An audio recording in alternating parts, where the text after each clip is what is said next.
Hello, and welcome to the episode of Todd Talks, and Todd Talks people listen. Hopefully. And today we have the preview for the Rematch of Ages, the mid-season finale of this season of Death Battle. I don't know why I said season twice, but let's just roll with it. Link versus Cloud. Oh! All right, so for those of you who don't remember this backstory, allow me to help you out. In season one of Death Battles, right, we're going back about 10 years. They did Link versus Cloud as their very first 3D Death Battle, but not unlike Mario versus Sonic, they had a very different rule set. But even compared to Mario versus Sonic, this one was just almost ludicrous in how the battle was done, because what they did was they focused on the fighting game. So they basically took Link from Smash Brothers and then Cloud from Dissidia and another fighting game that happened, and they took that as their bases in terms of, like, materia and items that were used and so on and so forth, and then just added in certain skills from the main games to add to them and then had them fight. So obviously incredibly limiting and restricting, but this is not going to happen this time, because as we've already seen with the Death Battle previews, everything is on the table now. Everything that is official canon is on the table now, and this is going to be good. And they've already showed stills of the 3D fight. It looks awesome. Oh, so happy. All right, so let's get started. Link. You ever feel like you're missing something? Oh, I know. Now I'm ready. The shield's over there, by the way. Yes, Link, hero of Hyrule, time, man, seasons, ages, the wind, the future, the past, and everything in between. He's been around a while. But yes, a long, long time ago, in technically Skyloft, if we're going to go by one of the official canons, there's technically a couple of different beginnings depending on what you read. But in the true beginning that we all know, in the land of Skyloft, there was a hero named Link. And after trying to save his friend Zelda, who was a descendant of the goddess Hylia, he was blessed with the spirit of the hero to the extent that when the Demon King Demise cursed him and Zelda, Link would be forever reincarnated to go and fight Ganon, or Ganon slash Demise, in all of his various forms. And that is why Link just keeps showing up, whether it's in Hyrule or in Termina or in the islands of Wind Waker or anything in between, like Seasons and Ages. I can't remember the names for the life of me. I'm sorry. Like the land names, but anyway, through that, I really do love this sword. By the way, I got this at my first official Comic Con. It was glorious. I also have the ocarina. I would have played it for you, but it's been a while. I'm a little rusty. Anyway, so with the spirit of the hero and the Triforce of Courage, Link set out on near infinite amount of adventures to go and fight the forces of evil, whatever they may be. And oh boy, has he had adventures! And because technically speaking, he is a either reincarnation or even a descendant of all the various heroes, his skills are almost natural and inherent. All right, now technically speaking, he does not have the memories or the abilities of all the other incarnations. That's why you actually have to recollect everything from the Master Sword to the Hylian Shield. It's over there. Seriously, it's on the wall. They got various ocarinas and flutes and bottles and potions and everything. It's different times, different lands, but it's still the same Link in the incarnation sense. And that's why, again, he is a master sword fighter, a natural with the bow and other weapons, and he could just pick up something and basically have an infinite amount of ways to use it because he's technically already wielded it before. All right. And this helps him be not just the hero of everything, but a very worthy fighter capable of saving everything and everyone. I really, really love this sword. I'm not kidding you. So, and that is actually where the fun really begins. Because since we are using all of the links, all right, all official canon links as noted in the preview where they showed Wind Waker, Ocarina, Four Swords, Breath of the Wild, and so on. Anything he had in those games, in the official canon games, are fair play. Every single one. And as I learned or relearned as I was going through the various wikis, it's a lot of items. Okay. And the funny thing is like how many cross over, how many are unique to these games, how many have evolved over time. For example, in the like A Link to the Past, one of the best games ever, the Master Sword is able to use special medallions like the Bombos medallion to create explosions and fire and create lightning strikes and everything. And then if you fast forward like Oracle of I mean, yes, Oracle of Ages, you have like the harp where you can actually transport across time, back and forth. The In Oracle of Seasons, he has the rod of Din's rod, which can literally change the seasons. So handy. Uh, Ocarina of Time, that was what I was trying to get to. Ocarina of Time, he has the three gifts of the goddesses with Din's fire, Faori's wind, and Nehru's love, each of which has very special abilities, which I'll be getting to later, a little bit later on. He's had boomerangs, he's had lances, he's had several kinds of hammers, he's had several kinds of swords outside of the Master Sword and whatever base one he gets at the beginning, including the Bigoron sword, which is of course made by that towering Goron. I don't want to know how he was born. He's had the Great Fairy Sword from Majora's Mask, which was obviously very powerful, as it was technically since Link didn't get the Master Sword in that game, that was the most powerful sword in the game. It was said to be 4 times as powerful as the Kokori sword that he had at the beginning. He has potions that can heal his health and magic, and sometimes even give him a kind of invincibility or even double his strength.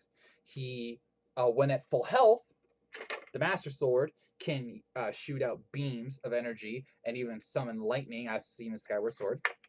Almost broke my sword. That would be bad.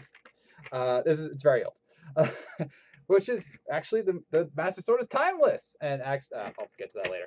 But various other things that he has includes his bow, which is very important because, as noted in the Death Battle preview, which already has me a little bit worried, but we'll see.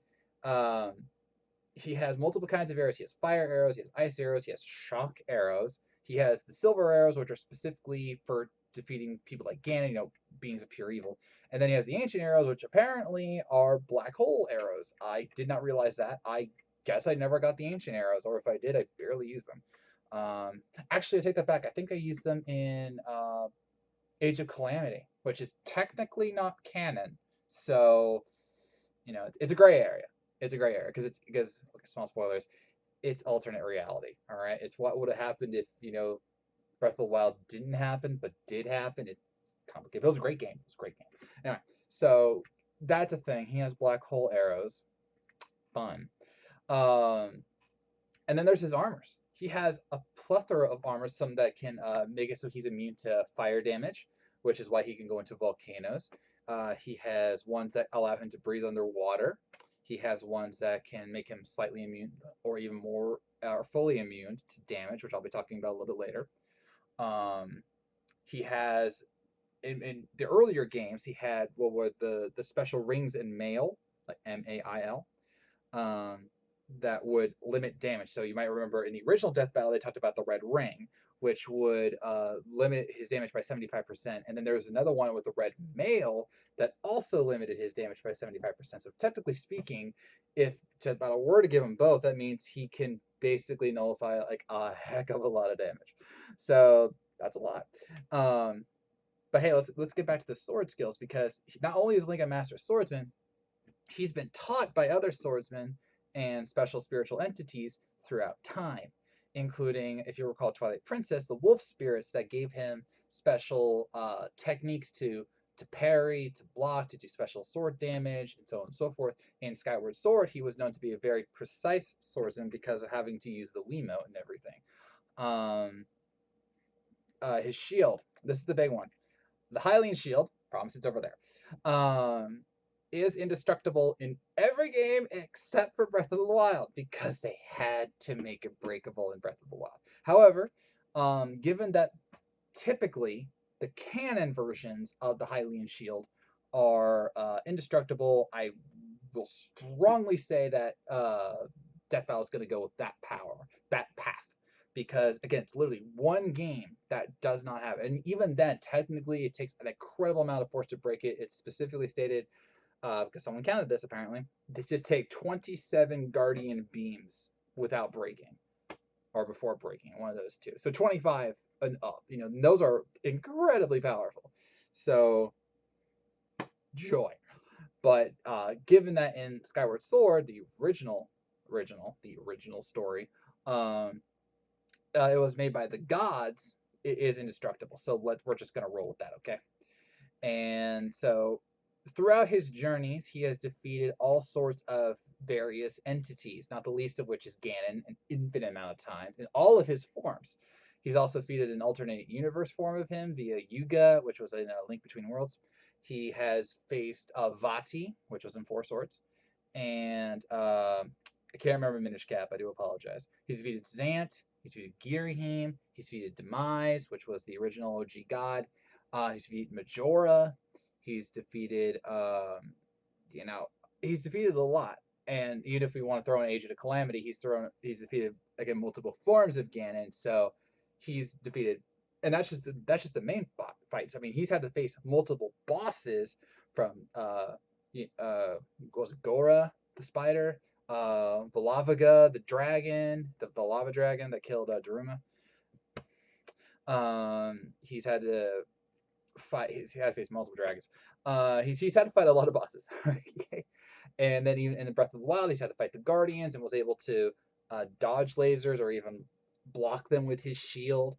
He's in Breath of the Wild proper, he fought a swarm of guardians to the point of exhaustion and the Master Sword breaking. Again, only game to do that. And still got up. So he fought and killed like a swarm of guardians before finally being taken down. In other games, he's defeated whole armies by himself, even without not including Hyrule Warriors, because that the intent is to defeat armies there, and so on and so forth. If there is a thing to say about Link, it's that he has a habit of having almost too much on him, and that'll probably be a negative that they point out in the death battle because he's very reliant on his weapons. The Master Sword cannot do everything. The Hylian Shield cannot block everything. That they even give him an upgrade via the Mirror Shield, which is used to like in Twin Rova with the Masters of Ganon. The teachers of Ganon. Sorry. So having to block them. So he has to use these items to sometimes very specifically go and win, but he does that because he is absolutely fearless. He, with the Triforce of Courage on his wrist, he has very analytical thinking. Is a perfect strategist. He knows that even if there's only a small way to kill an opponent, he'll figure it out and then exploit that weakness. His strength is much greater than you might think. We've all seen him lift those incredible stone structures and like throw them like they were nothing, which they used to say was like 1,000 pounds of force. Now they're saying it's like well over 10,000, if not more, 10,000 pounds or whatever. So that's impressive. He's also lifted weapons many times bigger than him.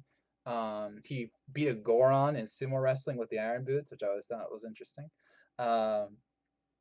His light speed, or sorry, he is not light speed. Okay, this is a key thing. His speed is less than, okay. I re-looked up Ganon versus Dracula because you gotta look at the villains and see how they scale. Technically speaking, Link is about 11% light speed because of the remember the laser eye creatures. Yeah, according to that, which was not that long ago, 2 years at max. No. Yeah, that was 2 seasons ago. Right. So, but anyway, but like 11% light speed is still bloody fast, and you could argue that maybe he can go faster. So, but still, that's a pretty good range, and we've seen him dodge all sorts of things, block everything with his shield when it doesn't break, and so on and so forth. Link is the quintessential silent protagonist character, the one that everyone is modeled off of, whether they want to admit it or not, and whether he's defending Hyrule, Termina, any other land, any other time, any other place, as long as he has the spirit of the hero and the Triforce on his hand and a certain sword and shield, he's gonna be pretty hard to beat. Okay, I'm gonna put the sword down now. It's right here, but I'm gonna put it down. It's right here. I'm gonna put it down. All right. So, Cloud Strife.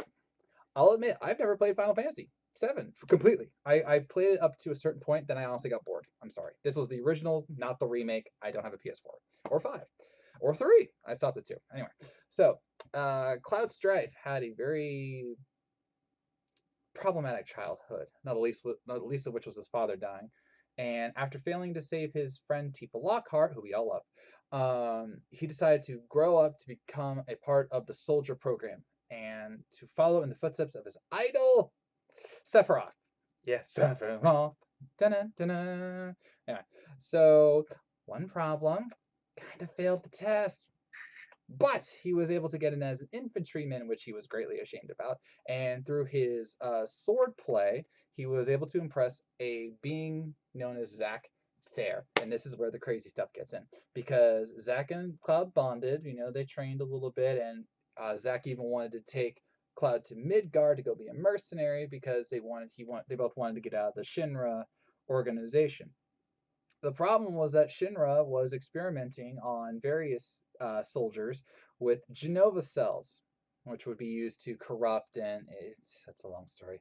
Anyway, they were experimented on with these cells, and they were able to have some success, and yet were ultimately deemed failures. So they were put into a stasis tube for 4 years until Zack broke out, got Cloud out, who was covered in Mako, leading to Mako poisoning. And again, this is only gonna get weirder from here.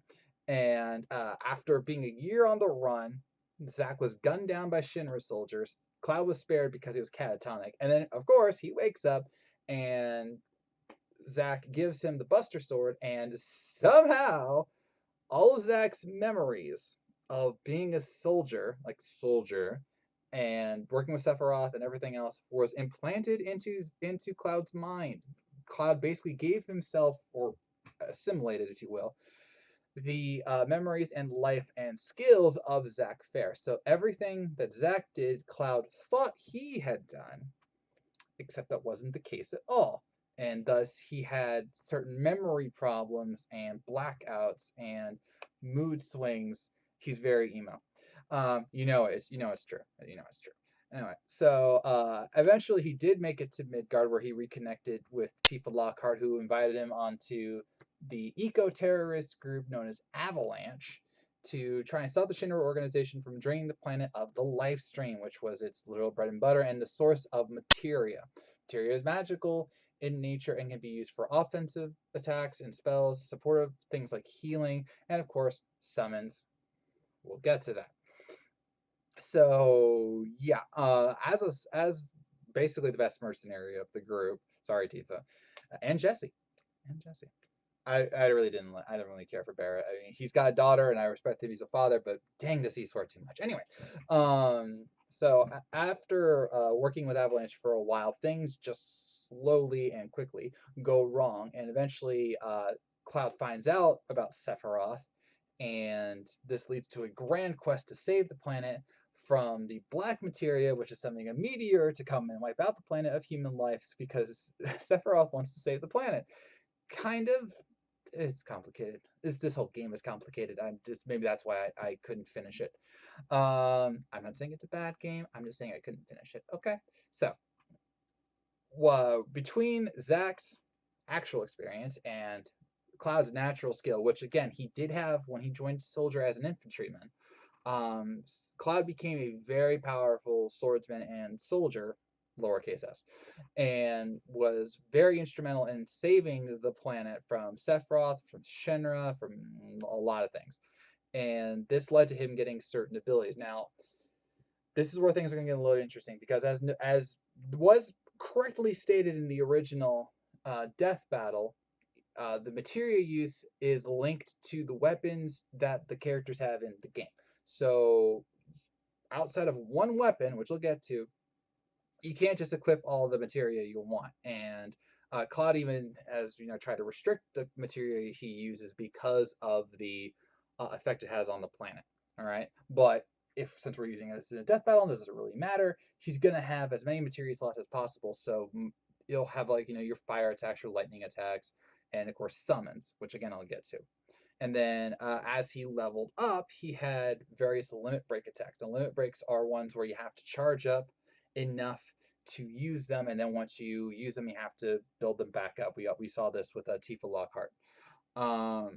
But those attacks are incredibly powerful. He can make it rain. Make it rain meteors. He can summon a tornado called the finishing touch, which will kill any entity not immune to death.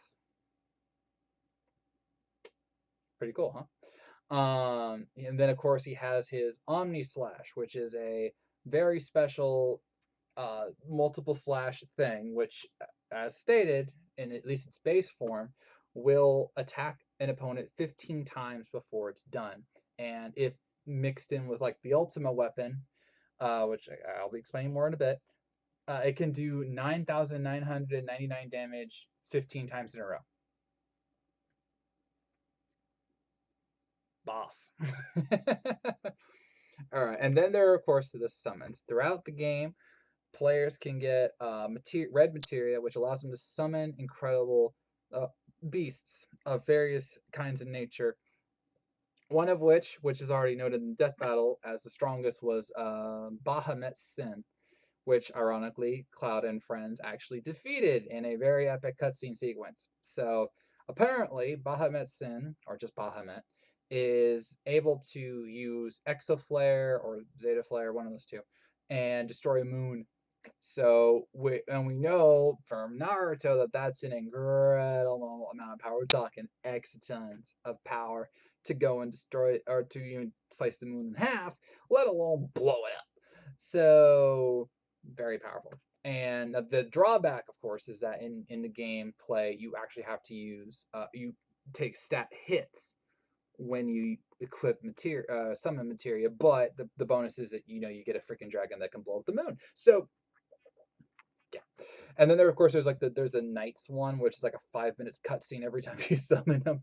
So yeah, hopefully we won't have that in the death battle, because I'd actually just want to see them fight for 5 minutes rather than watching a 5 minute summon. Anyway, so throughout his journey, Cloud Strife fought through a lot, not just his mental anguish, which is a very key part of his character, but he fought various henchmen of Shinra, both in the original and in the remake.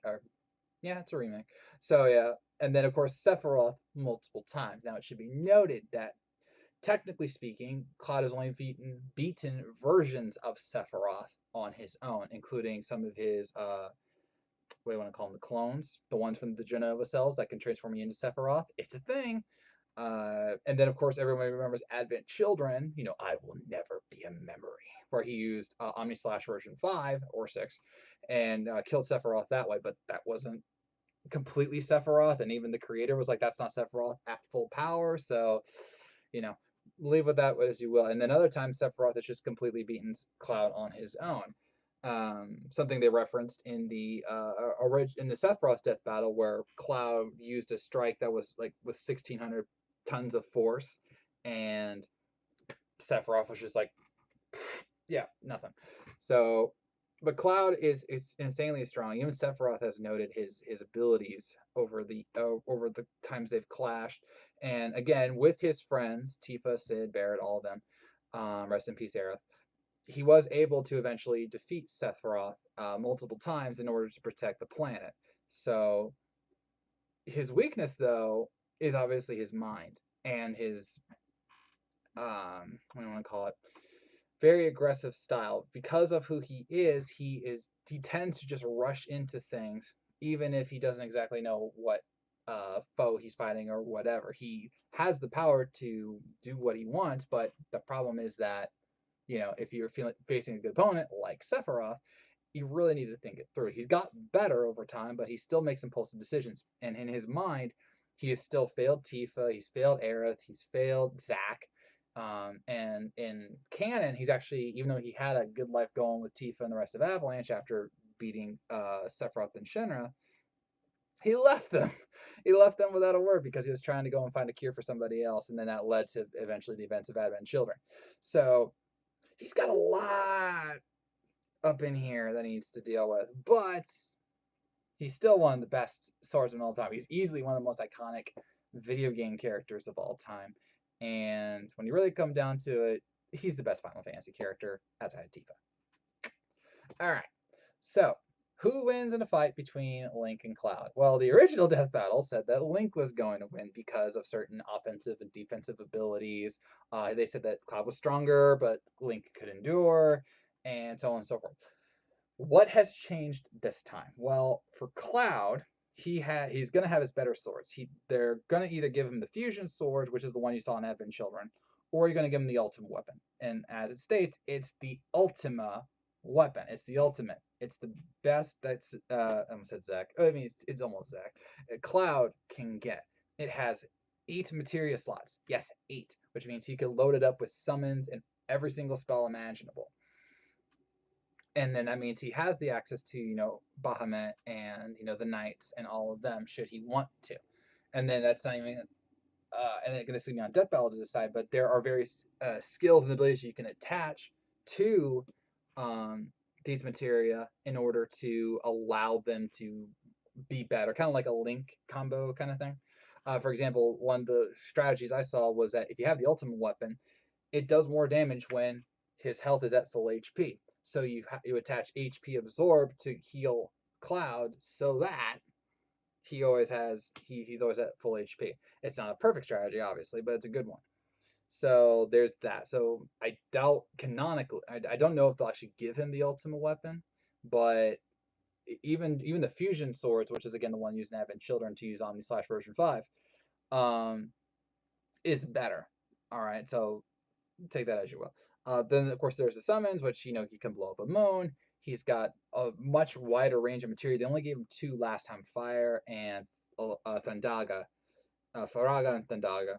So there's that. But for Link, it's a lot more. All right, remember we're talking potentially hundreds of items here that yeah, I'm comfortable with hundreds. Hundreds of items that they have to choose from and say, like, Link gets this one, Link gets this one, Link gets this one. Here's some of the best ones. All right, Nehru's Love from Ocarina of Time is specifically a berry by Nehru, which will make him impervious to damage outside of Ganon, and even then, Ganon can only do limited damage to Link while he's in this bubble. It's time limited and it depends on magic, but we can get around that. I'll explain a little bit later. What was that? Oh, potions. If Link gets damaged, he has a lot of bottles up to I think it's like 4 to 9 depending on the game. So these potions can have red potion to go and make you healthy, green to refuel you magic, blue to do health and magic. So you got to go for the best one. That's blue all the time. So anything he loses from using that or another one is already healed. And there are technically some instances where his magic gauge is increased or potentially infinite. So there's that.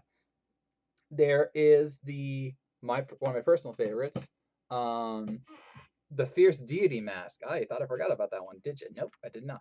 In Majora's Mask, if you collect every single mask, you get a mask that is basically the power of a god.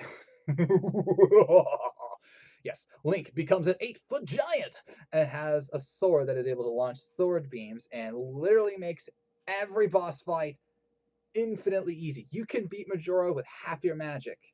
I recommend getting the full gauge, but if you need to, you can just use half your magic and you can win.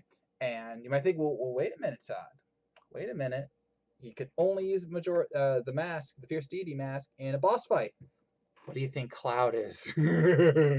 So yeah, and remember, this was the entity that apparently sealed Majora and its mask, and Majora is a dark god. All right. So yeah, if Link has that mask, I don't know if they're going to use it. It would be awesome if they did. But if he has that mask, he has the powers of a god, and that's a pretty OP god to be wielding. And I still haven't gotten to the best part. It's not the Master Sword or the shield, which again in these versions are no doubt going to be unbreakable. Because if they use Breath of the Wild, oh gosh, are they going to get heck for it? It's fairies. Yep. Canonically, and in multiple games, there are fairies that if you die, specifically, if you lose all of your hearts, they'll bring you back to life. So Cloud can use Bahamut to blow him up. The fairy will bring him back to life. But Todd, you say, Doesn't Link have a limit on those?